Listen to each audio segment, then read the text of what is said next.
قريب من طيبة قبل المغيب طالبا قرب الحبيب. Teman-teman yang dirahmati Allah Subhanahu wa taala, tadi kita di sesi pertama membahas satu poin bahwa kurban itu atau adha itu goalsnya adalah meraih ketakwaan atau meraih derajat takwa. Pertanyaannya adalah takwa itu apa dan siapakah orang yang bertakwa? Kalau kita definisiin dan kita bedah satu persatu itu banyak banget kategori takwa, terus juga arti takwa, kemudian juga orang-orang yang takwa itu siapa aja, golongannya dan segala macam banyak. Tapi kalau misalnya kita mau simpulkan yang sederhana, takwa itu adalah apa tadi? Sami'na wa ata'na. Orang yang bertakwa itu orang yang ketika tahu ada perintah Allah, ketika tahu ada larangan Allah, dia mau mentaati perintah Allah dan meninggalkan larangan Allah. Itulah inti dari takwa. Nah, orang yang bertakwa ini kemudian diklasifikasi lagi dengan level-level yang berbeda, grade-nya beda-beda. Tergantung apa?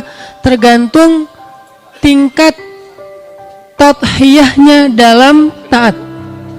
Tergantung tingkat tadhiyah dalam taat. Arti tadhiyah dalam taat artinya apa? Tingkat pengorbanannya dalam taat. Makin besar pengorbanannya, berarti makin tinggi grade ketakwaannya. Makin besar yang dia korbankan untuk taat kepada sami'na wa ata'na perintah Allah Subhanahu wa taala, berarti dia levelnya makin tinggi. Makanya Allah Subhanahu wa taala menyebutkan orang yang beriman itu punya darajatun, lahum darajatun 'inda rabbihim. Mereka itu bertingkat-tingkat di sisi Allah. Bertingkat-tingkat, beda-beda tingkatannya. Dan tingkatan ini nanti akan menjadi tempat mereka di dalam surga Allah Subhanahu wa taala sesuai dengan tingkatan ketakwaannya di dunia. Makin besar tathiyahnya dalam ketaatan, untuk pakai hijab dia pengorbanannya berat. Kenapa? Dia harus membatalkan kontrak kerjaannya. Dia harus diputusin oleh seseorang yang dia sayangin. Oh ya. Batalin kontrak nggak ada biasa aja gitu kan, diputusin gitu, oke. Terus dia harus kayak dibully gitu di gengnya, di grup WhatsAppnya, sampai akhirnya dia di left sama grup gitu. Dia harus ngerasain susah payah untuk membenarkan jilbabnya, terus kepanasan, agak-agak gimana rasanya awal-awal, mungkin masih kagok. Nah ini tadhiyah namanya, pengorbanan. Makin berat ujian ketika dia pengen taat kepada Allah, berarti makin tinggi derajat ketakwaan yang dia miliki. Makin tinggi derajat ketakwaan yang dia miliki, reward di sisi Allahnya juga makin gede. Apa janji Allah untuk orang yang bertakwa yang paling terkenal itu apa? Wa may yattaqillah wa may yattaqillah yaj'al lahu makhraja wa yarzuqhu min haitsu la yahtasib. Siapa yang bertakwa kepada Allah, artinya yang sami'na wa ata'na, yang mau mendengar kemudian menjalankan. Karena ada orang yang bahkan mendengar aja nggak mau, belajar nggak mau, dengar tausiah nggak mau, dengar nasihat nolak, ngeklik aja sesuatu yang sifatnya ngebooster iman nggak mau ngeklik. Kadang-kadang udah muncul sengaja di skip sama dia, sengaja kalau lebih parah lagi mungkin dia akan unfollow atau dia block. Nggak mau sami'na, apalagi ata'na. Ada juga orang yang sami'nanya udah bagus nih, dengerin booster, dengerin ceramah, baik itu online maupun offline, off air, event, taklim segala macam, baca teks, broadcast, udah mau nih sami'na, tapi ata'nanya mikir-mikir, dia pilih-pilih. Yang ringan-ringan sami'na wa ata'na, yang berat-berat sami'na titik. Belum langsung wa ata'na, dia pilih-pilih. Nah ini namanya darajatun, beda-beda tingkatannya. makin dia sami'na wa ata'na walaupun berat. Wa may yattaqillaha yaj'al lahu makhraja. Tenang aja, kesusahan dan pengorbanan yang kita alamin untuk bisa taat kepada Allah, nanti akan Allah bukakan jalan keluarnya. Makhraja, itu duluan yang Allah bahas. Sebelum Allah bahas yang lain, itu duluan. Kenapa? Karena Allah tahu untuk takwa itu kadang-kadang kita butuh yang namanya tauhiyah. Sehingga janji pertama yang Allah tawarkan kepada orang yang bertakwa di surat At-Tolak itu apa? Makhraja, jalan keluar. Dan pertanyaan lebih agak sedikit iseng, kenapa Allah letakkan ayat tentang janji-janji untuk orang bertakwa di dalam surat yang isinya adalah tentang diputusin? Kan itu namanya surat diputusin kan? At-Talak. Talak itu kan diputusin, betul nggak? Diputusin oleh siapa? Suami. Mungkin gak semua orang mau menerjemahkan. Kalau mampu insya Allah banyak yang mampu. Tapi mau menerjemahkan dengan bahasa kaum. Kalau kita anak muda, talak itu rasa-rasanya kayak apa? Talak itu kayak ngeri gitu kan. Ternyata ada yang lebih ngeri daripada talak loh. Diputusin. Itu lebih kerasa gitu. Diputusin. Padahal udah jadian, udah halal, udah menyerahkan hidup dan dirinya. Diputusin. Nah, ketika diputusin, Allah tulis di dalam nasihat-nasihat tentang cara mutusin cewek. Ini ayat tentang cara mutusin cewek secara baik-baik. Ternyata mutusin juga ada yang fisabilillah gitu. Keren. Kenapa kok diajarin Ustadz? Bukan diajarin cara mutusinnya, cara mutusin yang bisa balikan. Itu tuh keren banget tuh surat tuh. Kok jadi bahas itu sih Ustadz? Ini karena ayat takwa taruh di situ. Cara mutusin yang gampang balikan. Karena kalau mutusin nggak balikan, itu tuh kasihan perempuannya. Justru ayat ini kesannya angle yang tadi saya agak nakal mengeluarkan statement di awal tuh apa? Cara mutusin cewek. Tapi tahu nggak rahasianya? Kalau mau diperpanjang nih kalimatnya, cara mutusin cewek yang menghargai mereka supaya bisa cepat balikan. Itu yang panjangnya. Sehingga kalau misalnya ada yang mengcrop video saya, pasti nggak dengar ceramah saya. Cara mutusin cewek yang menghargai mereka dan bisa balikan. Bahasa ini fikih talak. Bahasa pesantrennya lah, fikih talak. Apa yang terjadi waktu itu? Kalau kita baca cerita behind the scene-nya, Rasulullah waktu itu mutusin Hafsah. Mentalak Hafsah, istri beliau, anaknya Umar bin Khattab. Gak takut Ustadz sama Umar. Tuh kerennya Rasulullah ya. Umar yang takut sama Rasulullah. Malah Umar marahin Hafsah. Kamu ditalak sama Rasulullah, kamu diceraikan sama Rasulullah, kamu diputusin sama Rasulullah. Kamu itu rugi banget. Jadi Rasulullah mentalak Hafsah. Cuman karena belum diajarkan tutorial mutusin, akhirnya Nabi pas mutusin Hafsah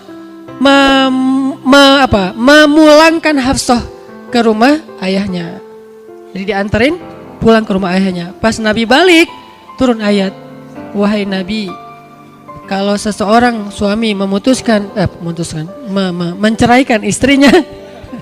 menceraikan istrinya, janganlah dia mengeluarkan istrinya dari rumah kecuali jika istrinya punya dosa nusyuz. Cuman itu alasan boleh mengeluarkan perempuan dari rumah. Apa itu nusyuz? Selingkuh.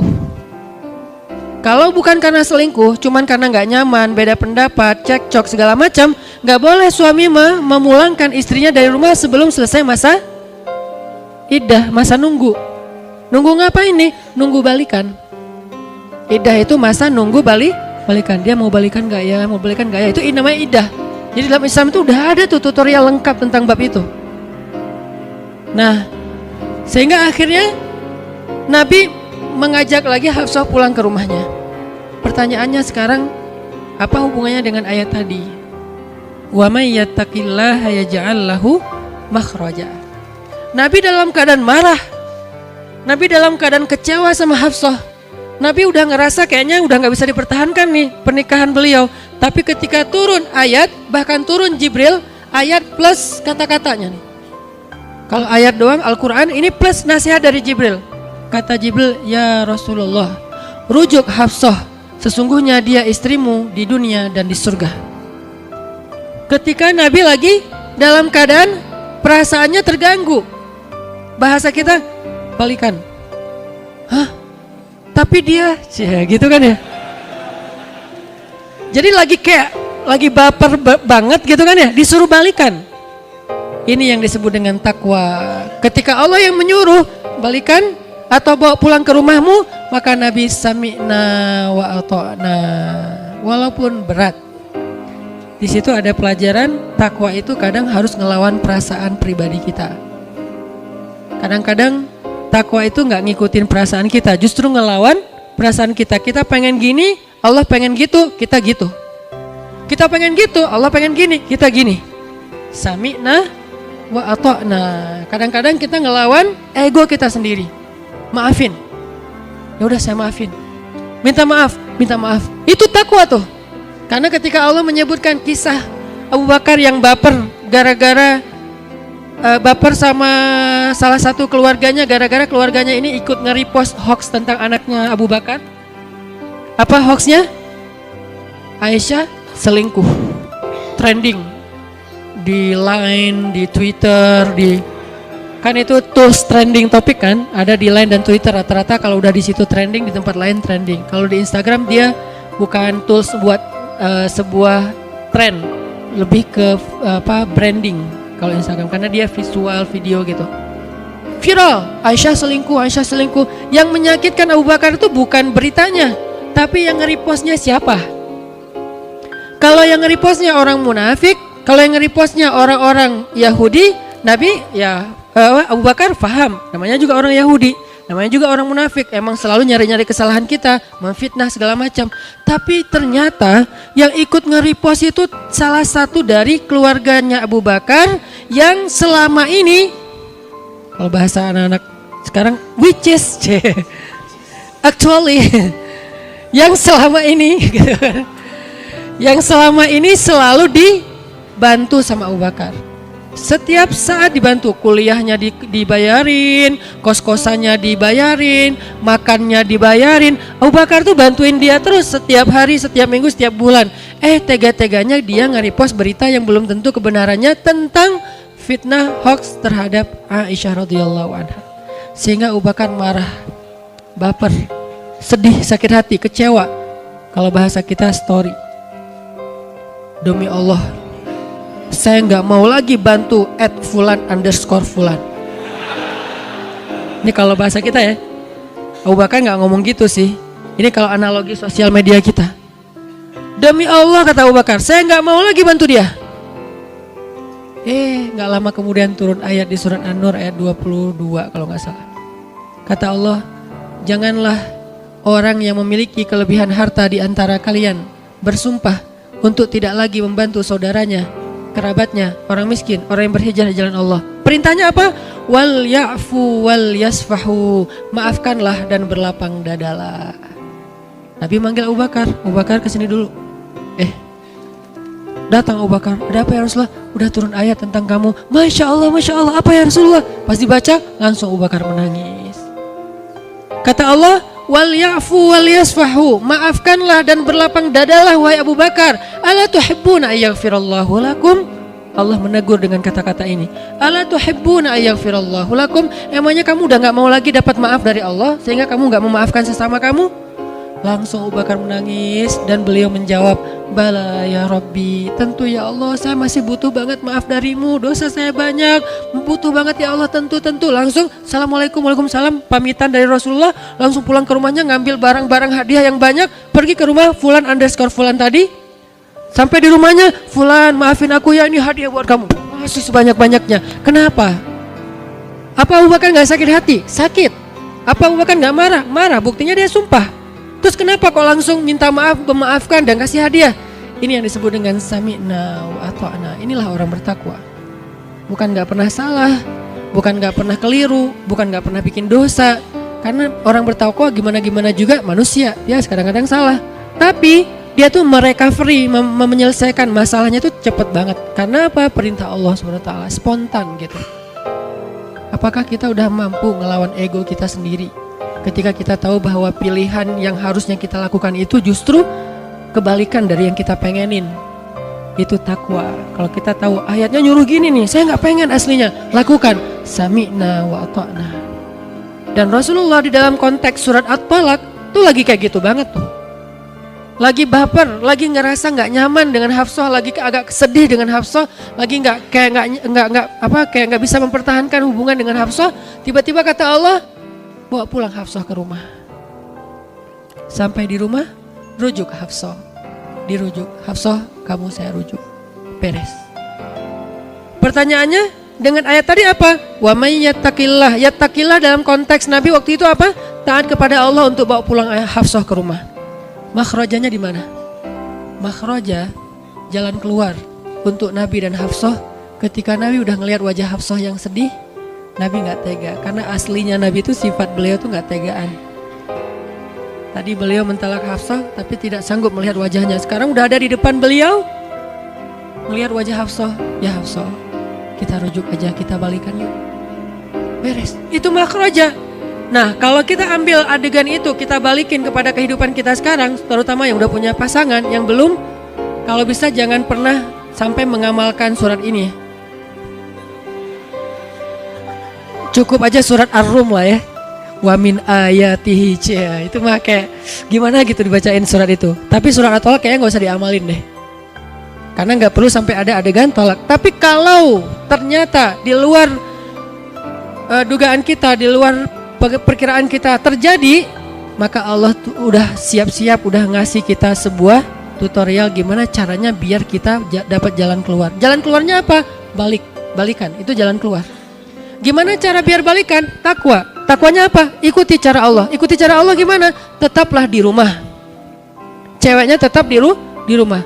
Cowoknya tetap di rumah. Ceweknya tetap berdandan. Jangan ketika udah dalam keadaan iddah, ceweknya udah gak dandan lagi. Udah kayak ditinggal, kayak meninggal, kayak cerai mati. Gak dandan, biarin aja jelek. Enggak, dandan. Kenapa? Dandan itu supaya Allah kasih jalan keluar. Ceweknya dandan. Yang tadi sebelum iddah jarang dandan, sekarang pas iddah dandan banget gitu kan ya. Wah, touch up, blush on, apa, pakai foundationnya tebal gitu kayak nano coating gitu kan. Kan foundation tuh kayak nano coating kalau di mobilnya. Wah, tebal banget, kinclong gitu kan ya. Wah, udah dandan banget. Tujuannya buat apa teman-teman? Biar suaminya berkasih sayang lagi. Aduh, istri saya cantik ya. Wah, kalau gini gimana ya? Balikan gitu kan ya. Nah, itu tuh makhraja, itu tuh jalan keluar. Memang kayak gitu tutorial yang diajarkan Allah, syariat kalau bahasa kita. Syariat itu kan tutorial, how to kan. Bahasa resminya syariah, jalan atau cara. Kalau bahasa kita tutorial. Kayak gitu syariatnya, ceweknya berdandan, masakin buat suaminya masakan yang enak, siapin kopi, suaminya tetap ngasih nafkah buat istrinya, tetap bekerja, pulang capek-capek, makin dia capek pulang ke rumah disiapin makanan, makin berasa kasih sayang mereka. Kalau tidur-tiduran aja disiapin makanan kan males ya, biasa aja gak lapar kan, tapi makin lapar di luar, makin capek di luar, pulang dipijitin, pulang disiapin air anget, pulang terus diguyur. Ya jadi kerasa gitu, yang satu capek, yang satu pengertian, kan pas tuh, klop banget kan. Yang satu capek, yang satu pengertian. Akhirnya lama-lama mereka mulai, tadi diam-diaman aja. Pak, mau dimasakin air panas? Terserah. Awalnya nih, tapi disiapin air panasnya, gak usah bete dulu, siapin. Pak udah siapin tuh air panasnya, mungkin di tempat mereka gak ada water heater misalnya. Siapin air panas, mandi, disiapin handuknya wangi. Padahal yang kemarin juga baru pakai, langsung diganti lagi, mumpung dalam masa iddah. Pokoknya kalau lagi masa iddah, special treatment aja. Wah semuanya, sampai lama-lama mulai nyaman, udah mandi pakai air hangat tuh kan badan kayak segar gitu kan. Antara pengen ngeteh, ngopi, udah disiapin di meja. Sebelahnya ada bon, banyak listrik, apa segala macam. Minta di reimburse. Jadi artinya kayak mereka tuh kayak bertahap karena serumah, jadi kayak ada interaksi gitu. Kebayang nggak kalau misalnya mereka beda rumah, jadi kan nggak ada interaksi nih. Karena nggak ada interaksi, akhirnya kayak nggak ada kesempatan mereka balikan. Makanya Allah membuat syariat tetap serumah. tetap dandan, tetap cari nafkah. Di rumah nggak usah pakai jilbab karena masih muhrim. Udah aja pakaiannya yang biasa kayak di rumah, kalau perlu lebih luar biasa dikit. Kalau sebelum masa idah biasa, sekarang luar biasa gitu. Kan halal kan? Jadi saya nggak ngomong sesuatu yang negatif, ini halal. Kalau ada yang mikir macam-macam berarti itulah konsekuensi masih sendiri ya.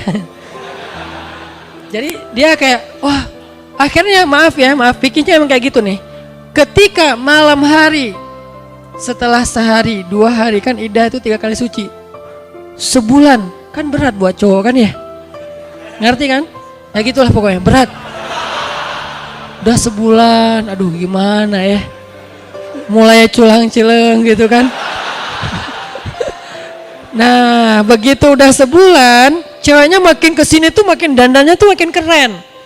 Jangan terlalu menor juga sih bikin ilfil ya. Ya standar lah, keren lah, natural, tapi dia kayak gitulah.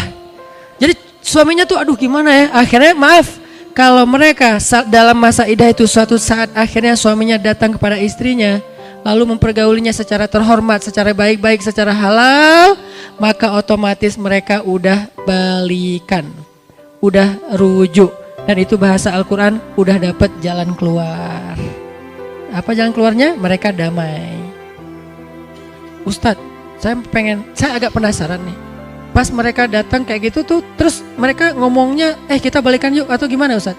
Gak perlu akad, gak perlu, saya terima nikahnya, gak perlu. Kan kita udah cerai, nggak. Begitu mereka melakukan hubungan suami istri secara terhormat dan halal, terjaga kesuciannya, maka saat itu juga mereka sudah rujuk. Kalau nyesel setelah itu yang penting udah rujuk. Nyesel, saya semalam nggak mikir soalnya saya apa, udah biarin aja. Yang penting udah rujuk. Nah itu yang kata Allah. Itu yang kata Allah makhraja, jalan keluar. Itu cuma satu kasus ya, contoh doang kayak sampel lah. Nah nanti ada lagi kasus-kasus yang lain dan itu berlaku kaidah yang sama. Kaidahnya apa? Pokoknya ikut aja deh maunya Allah tuh apa. Kalau kita tahu Allah ya ayyuha apa ya Allah, ternyata kafirun, oh bukan saya. Makanya jangan ya ayyuha udah langsung labbaika, enggak. Tunggu dulu ya ayyuha siapa nih? Kalau ya ayyuhal kafirun jangan. Kalau ya ayyuhal ladzina amanu oke lah, labbaika ya rabbi. Aku penuhi panggilanmu ya Allah. Nah kalau Allah udah manggil, baik itu teksnya Al-Quran, teksnya azan, teksnya hadis, teksnya nasihat dari para ulama, maka ikutin aja tuh. Sami'na wa ata'na, sami'na wa ata'na. Berat Ustadz, sami'na wa ata'na. Makin berat berarti makin tauhiyah, makin besar pengorbanannya. Makin besar pengorbanannya, makhrajanya tuh makin indah. Wa yarzuqhu min haitsu la yahtasib. Dikasih rezeki yang tidak terduga-duga. Makin berat pengorbanannya, makin rezekinya lebih tak terduga lagi. Sampai nggak ada dugaan sama sekali. Sampai bingung ini mana gitu. Saking gedenya rezeki yang Allah kasih. Sampai kita kayak apa ini? Kenapa kayak gini? Ini luar biasa. Sampai kaget sendiri saking besarnya yang Allah berikan. Terus apalagi yang Allah janjiin? Wa may yattaqillaha yaj'al lahu min amrihi yusra. Di ayat di bawahnya. Siapa yang bertakwa kepada Allah dengan pengorbanan-pengorbanannya, Allah jadikan segala urusannya jadi mudah. Makin besar pengorbanan, makin mudah hidupnya. Udah selesai? Belum. Wa may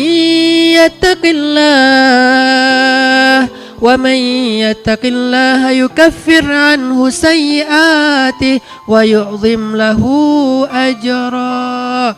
Makin besar pengorbanannya, makin besar dosa yang Allah ampunkan untuk dia, dan makin besar kebaikan yang Allah sediakan di akhirat untuk dia. Ini Allah janjikan untuk orang yang bertakwa. Makanya erat banget hubungannya antara takwa dengan tauhid.